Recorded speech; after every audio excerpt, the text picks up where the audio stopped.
All right, so here we go with part 2 of our unit, our short unit on imperialism. Today we're going to be talking about imperialism in Asia, most notably China, Japan, and India. All right, so let's just get right into it. All right, China. Okay, and we had talked about them earlier in the year with the enclaves and how they tried to keep foreigners and the Europeans out.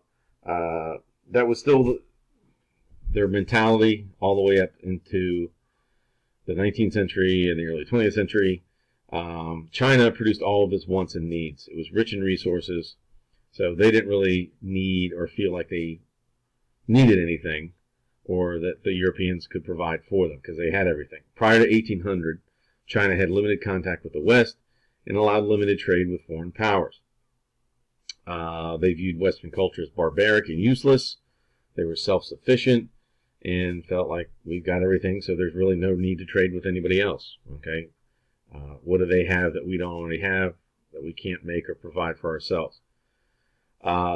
Europeans, okay, had been knocking on China's door for quite some time. Okay, China had given them the enclaves. Hey, you have trading rights in this part of our country, and that's it. But the Europeans obviously wanted more and more and more. And the Europeans used their military superiority and economic pressures to force China to kind of open itself up to more trading.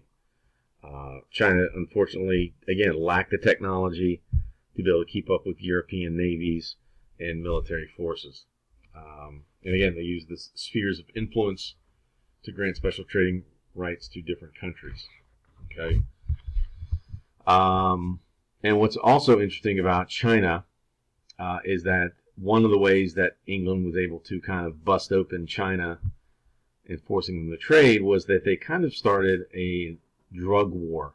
I guess you could say the Opium War from 1839 to 1842 was one of the first drug wars. And this was essentially fought because the English were kind of bringing in drugs into the country, opium specifically, which was very addictive, and it kind of, again, caught fire, became an epidemic throughout China, and again, kind of broke down some of their cultural barriers and allowed England and other European countries to kind of assert themselves against the Chinese. So kind of an interesting thing. Again, how we talked about what is justifiable, okay, was England's actions in kind of secretly smuggling in a drug to get people addicted and, thereby weaken their country. Is that justifiable? Yeah, probably not. All right, Japan. All right, as you can see here, the archipelago. And this is a more current map of Japan, but you can see it up here. Okay, right off the coast of the eastern coast of Asia. Japan, like China, had tried to keep themselves as much as possible. They were traditionally isolated. In 1853, a fleet of U.S. ships commanded by Commodore Matthew Perry sailed to Tokyo, demanding the Chinese open their ports for trade. So the United States was trying to flex on the Japanese, and they demanded Japan open up their ports and do business with the Americans. And oh, by the way, obviously the Americans had their big warships ready to persuade the Japanese to meet their demands. At the time, the reluctant shogun was forced to accept several unequal treaties, very much like the ones that existed between the Chinese and the British. And you could also say, like the coming unequal treaties between the Americans and the Native Americans back in the continental U.S. And after the door was open, everybody else tried to, again, other European powers moved in and created similar treaties with the powerless Japanese. So Japan tried as hard as they could to keep out the Westerners, the Europeans, but unfortunately, as well as the United States, unfortunately, that did not quite work out. And Japan eventually kind of came to emulate the West they got rid of a lot of their stuff. They started to modernize their country.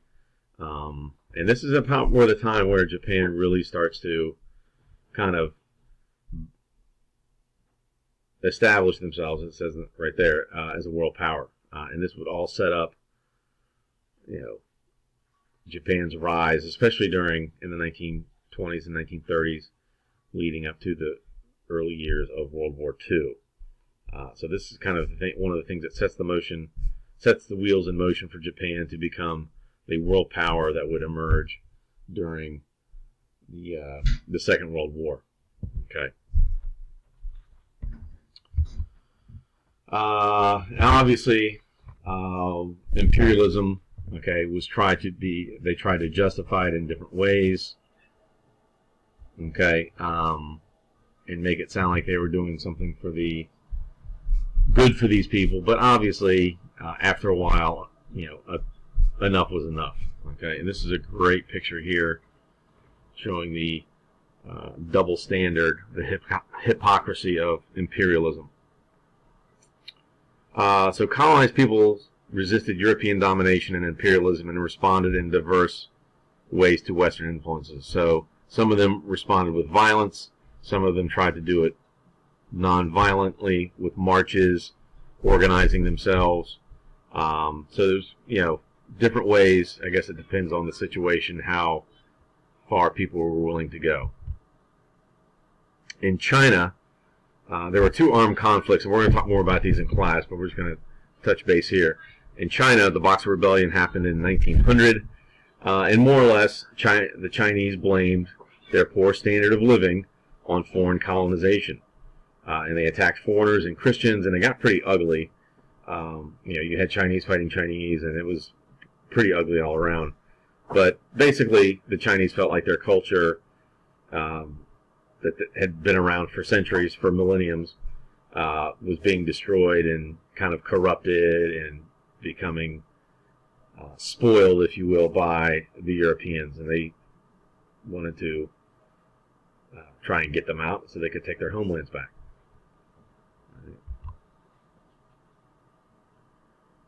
And the Boxers also went by the name of the harmonious and righteous fists.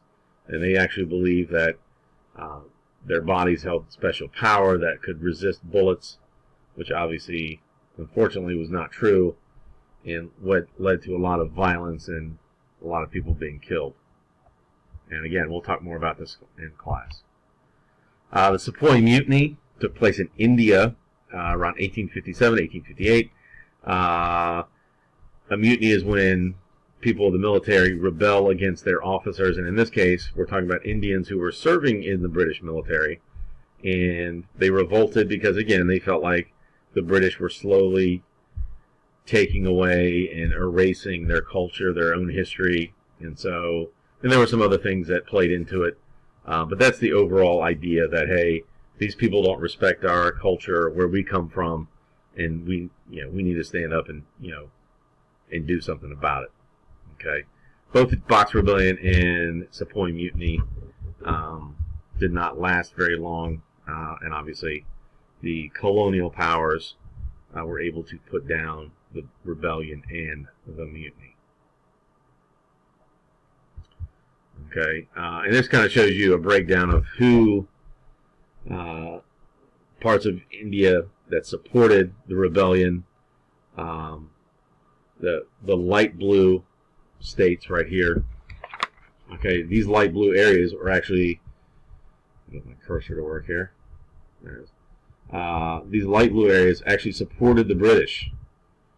Okay, and the dark blue ones here, these areas were loyal to the British. So it wasn't like all the Indians, and like same thing with the Boxer Rebellion. It wasn't like all the Chinese were against. Some of them were benefiting from it. So if I'm earning a better living and I'm making money off it,